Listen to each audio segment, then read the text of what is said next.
అందరికీ నమస్కారం। ఈరోజు గ్రీన్ హిల్స్ కాలనీ ఫేజ్ 2 అనేది అభివృద్ధికి నోచుకోలేదు కాబట్టి ఆశ్రయించిన వెంటనే అడిగింది అమ్మాయినా అన్నం పెట్టదు అనుకొని ఇవాళ కాలనీ నుంచి ఆశ్రయించడంతో వెంటనే మేమైతే ఏదైతే పర్మిషన్ అన్న దృష్టికి తీసుకుపోయినామో ఈ కాలనీకి ఎలాంటి ఒక్క రూపాయి కూడా పెట్టలేదన్న వీళ్ళ సొంతంగా డ్రైనేజ్ లైన్ వేసుకున్నారు। వాళ్ళకి మనం న్యాయం చేయాలంటే ఒకటేసారి ఎంత లేదన్నా బాక్స్ డ్రైన్కి 72 లక్షలు ఇవ్వడం జరిగింది ఇదే కాలనీకి।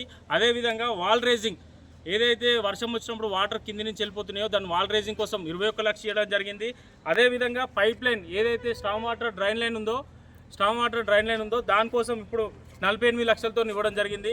అలాగే స్టామ్ వాటర్ లైన్ వేసిన వెంటనే దాని మీద సీసీ రోడ్ వేయడానికి 25 లక్షలు, అలాగే 15 లక్షలు పెండింగ్లో ఉన్న సీసీ రోడ్ కూడా దీనికి సుమారు ఎంత లేదైనా నమ్ముకున్నోనికి నమ్ముకున్న తీరుగా అన్నట్టు ఇవాళ నమ్ముకొని పరమేశ్వర్ రెడ్డిని నమ్ముకుంటే ఇవాళ 1,81,00,000 ఇవాళ గ్రీన్ హిల్స్ కాలనీ ఫేజ్ 2కి ఇవ్వడం దీన్ని సంతోష వ్యక్తం చేస్తున్నారు। కాబట్టి అందరూ ఎవరైనా ఆపదలో ఉన్నా కానీ మమ్మల్ని ఆశ్రయించండి కాంగ్రెస్ శ్రేణులని, వాళ్ళని వెంటనే మేము కడుపులో పెట్టి చూసుకుంటామని చెప్పి ఇతర కాలనీలకు కూడా మేము తెలియజేయడం జరుగుతుంది।